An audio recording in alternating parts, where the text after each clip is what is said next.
ಗಣೇಶನ ವಿಸರ್ಜನೆ ಮಾಡತಕ್ಕಂತ ಸಂದರ್ಭದಲ್ಲಿ ಏಕಾಏಕಿ ಆ ಮೆರವಣಿಗೆ ಮೇಲೆ ದಾಳಿ ಮಾಡಿದಂತ ಒಂದು ಕೋಮಿನ ಜನರು, ಕೋಮಿನ ಯುವಕರು ಅನ್ನೋದಕ್ಕಿಂತ ಹೆಚ್ಚಾಗಿ ದೇಶದ್ರೋಹಿಗಳು.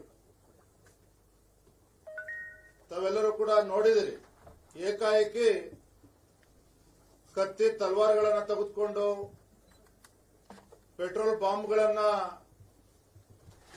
ಎಸೆತಿರ್ತಕ್ಕಂಥದ್ದು, ಹಿಂದೂ ಅಂಗಡಿ ಮುಂಗಟ್ಟುಗಳ ಮೇಲೆ ದಾಳಿ ಮಾಡಿ ಬಾಗಿಲು ಹಾಕಿರ್ತಕ್ಕಂಥ ಅಂಗಡಿಗಳನ್ನು ಕೂಡ ಅದನ್ನ ಹಾರೆಯನ್ನು ಉಪಯೋಗಿಸಿ ಬಾಗಿಲನ್ನ ತೆಗೆದು ಬೆಂಕಿ ಹಚ್ಚಲ್ಲಿ ಆಸ್ತಿ ಪಾಸ್ತಿಗಳ ನಷ್ಟ ಉಂಟು ಮಾಡಿರ್ತಕ್ಕಂಥದ್ದು, ಇವೆಲ್ಲವೂ ನಾಗಮಂಗಲದಲ್ಲಿ ನಡೆದಿದೆ. ಪೊಲೀಸರ ಕಣ್ಮುಂದೆ ನಡೆದಿರ್ತಕ್ಕಂಥ ಒಂದು ದುರ್ಘಟನೆ ಇದು. ಘಟನೆ ನಡೆದಂತ ಮಾರೇ ದಿನ ಸ್ವತಃ ನಾನು, ನಮ್ಮ ವಿರೋಧ ಪಕ್ಷದ ನಾಯಕರು, ಪಕ್ಷದ ಎಲ್ಲ ಮುಖಂಡರು ನಾಗಮಂಗಲಕ್ಕೆ ಭೇಟಿಯನ್ನು ನೀಡಿದ್ವಿ.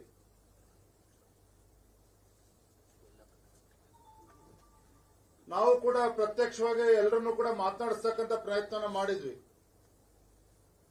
ತದನಂತರದಲ್ಲಿ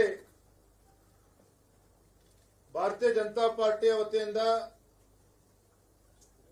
ಸತ್ಯ ಶೋಧನಾ ಸಮಿತಿಯನ್ನ ಡಾಕ್ಟರ್ ಅಶ್ವಥ್ ನಾರಾಯಣ ಅವರ ನೇತೃತ್ವದಲ್ಲಿ ನಾವು ಕಳಿಸಿಕೊಟ್ಟಿದ್ವಿ. ಡಾಕ್ಟರ್ ಅಶ್ವಥ್ ನಾರಾಯಣ ಅವರು, ನಮ್ಮ ನಾರಾಯಣಗೌಡರು, ಭಾಸ್ಕರ್ ಅವರು ಎಲ್ಲ ಒಂದು ಹಿರಿಯರ ತಂಡ ನಾಗಮಂಗಲಕ್ಕೆ ಭೇಟಿಯನ್ನು ನೀಡಿ ಅಲ್ಲಿ ಎಲ್ಲರನ್ನೂ ಕೂಡ ಭೇಟಿ ಮಾಡಿ ಸತ್ಯಾಸತ್ಯತೆಯನ್ನ ಅರ್ಥ ಮಾಡಿಕೊಂಡು ಯಾಕೆ ಈ ದುರ್ಘಟನೆ ಕಾರಣ ಆಯಿತು, ಯಾರ್ಯಾರು ಇದರಿಂದ ಇದ್ರು, ಹೇಗೆ ಇದು ವ್ಯವಸ್ಥಿತವಾಗಿರ್ತಕ್ಕಂಥ ಪಿತೂರಿ, ಇವೆಲ್ಲವನ್ನು ಕೂಡ ನಾಗಮಂಗಲಕ್ಕೆ ಭೇಟಿಯನ್ನ ಮಾಡಿ ಸತ್ಯ ಅಂಶಗಳನ್ನ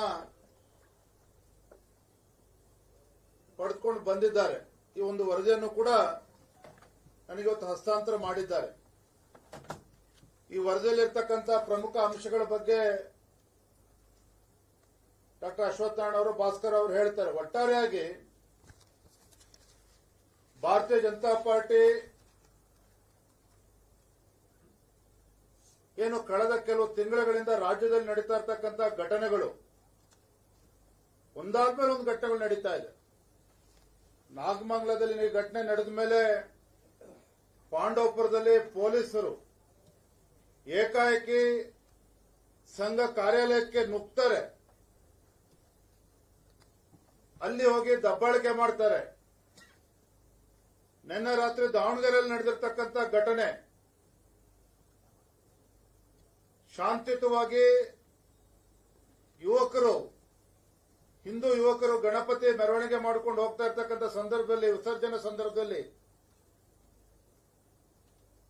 ಆ ಒಂದು ಹಿಂದೂಗಳ ಮೇಲೆ ದಾಳಿ ಮಾಡಿರ್ತಕ್ಕಂಥದ್ದು ನಾನು ಟಿವಿಗಳಲ್ಲಿ, ದೃಶ್ಯ ಮಾಧ್ಯಮಗಳಲ್ಲಿ ನೋಡ್ತಾ ಇದ್ದೆ. ಪೊಲೀಸ್ ಅಧಿಕಾರಿಗಳಿಗೂ ಕೂಡ ಕಲ್ಲಿನ ಪೆಟ್ಟು ಬಿದ್ದಿರ್ತಕ್ಕಂಥದ್ದು. ಎಲ್ಲೋ ಒಂದ್ ಕಡೆ ದಾವಣಗೆರೆ ಇರ್ಬೋದು, ನಾಗಮಂಗಲ ಇರ್ಬೋದು, ಇಲ್ಲಿ ರಾಜ್ಯದಲ್ಲಿ ನಡೀತಾ ಇರ್ತಕ್ಕಂಥ ಘಟನಾವಳಿಗಳನ್ನ ನೀವು ಅವಲೋಕನ ಮಾಡೋದಾದ್ರೆ, ಈ ರಾಜ್ಯದಲ್ಲಿ ಒಂದು ಚುನಾಯಿತ ಸರ್ಕಾರ ಇದೆ, ಈ ರಾಜ್ಯದಲ್ಲಿ ಒಂದು ಪೊಲೀಸ್ ವ್ಯವಸ್ಥೆ ಇದೆ ಅನ್ನೋದೇ ಹೊತ್ತು ಮರ್ತೋಗಿದೆ. ಮತ್ತೊಂದು ಕಡೆ ದೇಶದ್ರೋಹಿಗಳಿಗೆ ಎಲ್ಲೋ ಒಂದು ಕಡೆ ವಿಶ್ವಾಸ ಅವರಿಗೆ.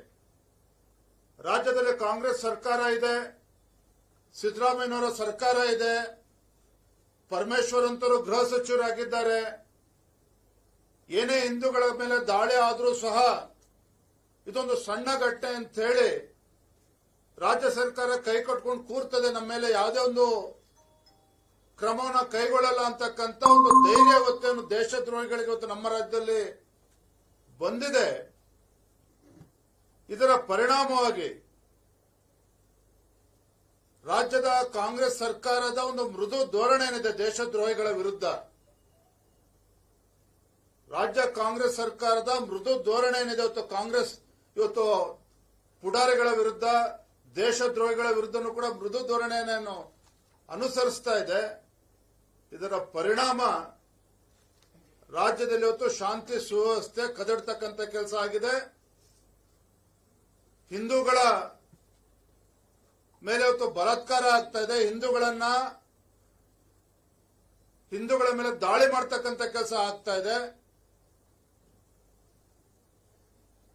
ಎಲ್ಲೋ ಒಂದ್ ಕಡೆ ಪೊಲೀಸರು ಅವರ ಕಣ್ಮುಂದೆ ಇವೆಲ್ಲವೂ ಕೂಡ ನಡೀತಾ ಇದ್ರು ಸಹ ಕಣ್ಣು ಮುಚ್ಕೊಂಡು ಕೂತಿದ್ದಾರೆ. ಕಾರಣ ಅಂತ ಹೇಳಿದ್ರೆ ಅವ್ರಿಗೆ ಯಾವುದೋ ಒಂದು ಅಧಿಕಾರ ಇಲ್ಲ. ಯಾಕೆಂದ್ರೆ ಆಡಳಿತ ಪಕ್ಷ ಕಾಂಗ್ರೆಸ್ ಸರ್ಕಾರ ಸಂಪೂರ್ಣವಾಗಿ ಅಲ್ಪಸಂಖ್ಯಾತ ತುಷ್ಟೀಕರಣ ರಾಜಕಾರಣ ಅನುಸರಿಸಿಕೊಂಡು ಬಂದಿದ್ದಾರೆ. ಕರ್ನಾಟಕ ರಾಜ್ಯದಲ್ಲಿ ಅಲ್ಪಸಂಖ್ಯಾತರಿಂದಲೇ ಕಾಂಗ್ರೆಸ್ ಪಕ್ಷ ಅಧಿಕಾರಕ್ಕೆ ಬಂದಿದೆ ಅನ್ನುವ ಭಾವನೆಯಲ್ಲಿ ಭ್ರಮೆನಲ್ಲಿ ರಾಜ್ಯದ ಮುಖ್ಯಮಂತ್ರಿಗಳಿದ್ದಾರೆ. ಈ ಕಾರಣದಿಂದಲೇ ಇವತ್ತು ಅಲ್ಪಸಂಖ್ಯಾತರು ಇವತ್ತು ಮೆರಿತಾ ಇರ್ತಕ್ಕಂಥದ್ದು ನಮ್ಮ ರಾಜ್ಯದಲ್ಲಿ. ದೇಶದ್ರೋಹಿಗಳ ಅಟ್ಟಹಾಸ ಇವತ್ತು ಮೆರಿತಾ ಇರ್ತಕ್ಕಂಥದ್ದು. ಹಾಗಾಗಿ ಭಾರತೀಯ ಜನತಾ ಪಾರ್ಟಿ ಎಲ್ಲ ವಿಚಾರಗಳನ್ನು ಗಂಭೀರವಾಗಿ ತೆಗೆದುಕೊಂಡಿದೆ. ಇವತ್ತು ನಾವು ಒಂದು ವಿರೋಧ ಪಕ್ಷವಾಗಿ ನಾವು ಕೈ ಕಟ್ಕೊಂಡು ಕೂತ್ರೆ ಖಂಡಿತ ದೇವರು ಕೂಡ ನಮಗೆ ಕ್ಷಮಿಸೋದಿಲ್ಲ. ಆಗ ನಾವೆಲ್ಲ ಪಕ್ಷದ ಹಿರಿಯರು ಇವತ್ತು ನಾಳೆ ಕೂತು ಚರ್ಚೆ ಮಾಡೋರಿದ್ದೇವೆ. ಇದನ್ನು ಹೇಗೆ ಮುಂದೆ ತೆಗೆದುಕೊಂಡು ಹೋಗಬೇಕು. ಯಾಕಂದ್ರೆ ಒಂದ್ ಕಡೆ ರಾಜ್ಯ ಸರ್ಕಾರ ಕೈ ಕಟ್ಕೊಂಡು ಕುಳಿತಂತ ಸಂದರ್ಭದಲ್ಲಿ ನಾವು ವಿರೋಧ ಪಕ್ಷವಾಗಿ ಇದನ್ನು ನಾವು ಹಾಗೆ ನೋಡ್ಕೊಂಡು ಕೊಡೋದಕ್ಕೆ ಸಾಧ್ಯ ಇಲ್ಲ. ಎಲ್ಲೋ ಒಂದ್ ಕಡೆ ರಾಜ್ಯದಲ್ಲಿ ಇವತ್ತು ಅರಾಜಕತೆ ಇವತ್ತೇನು ತಲೆದೋರಿದೆ. ದಿನೇ ದಿನೇ ಇವತ್ತು ರಾಜ್ಯದಲ್ಲಿ ಕಾನೂನು ಸುವ್ಯವಸ್ಥೆ ಸಂಪೂರ್ಣವಾಗಿ ಇವತ್ತು ಕುಸಿದು ಬಿದ್ದಿರ್ತಕ್ಕಂಥದ್ದು. ಹಾಗಾಗಿ ನಾನು ಇವತ್ತು ರಾಜ್ಯದ ಮುಖ್ಯಮಂತ್ರಿಗಳಲ್ಲಿ ನಾನು ಆಗ್ರಹವನ್ನು ಮಾಡ್ತೇನೆ. ನಾಗಮಂಗಲದಲ್ಲಿ ನಡೆದಿರ್ತಕ್ಕಂಥ ಘಟನೆ ಇರಬಹುದು, ನಿನ್ನೆ ದಾವಣಗೆರೆಯಲ್ಲಿ ನಡೆದಿರ್ತಕ್ಕಂಥ ಘಟನೆ ಇರಬಹುದು, ಸರಿಯಾದ ತನಿಖೆ ಆಗಬೇಕು. ನಿಮ್ಮ ನೇತೃತ್ವದಲ್ಲಿ, ನಿಮ್ಮ ಸರ್ಕಾರದ ನೇತೃತ್ವದಲ್ಲಿ ಯಾವುದೇ ರೀತಿ ತನಿಖೆ ಆಗೋದಕ್ಕೆ ಸಾಧ್ಯ ಇಲ್ಲ. ಈ ಒಂದು ಘಟನೆಗಳ ಬಗ್ಗೆ NIA ಇಂದನೇ ತನಿಖೆ ಆಗಬೇಕು. ಇದು ನಮ್ಮ ಆಗ್ರಹ ಇವತ್ತು.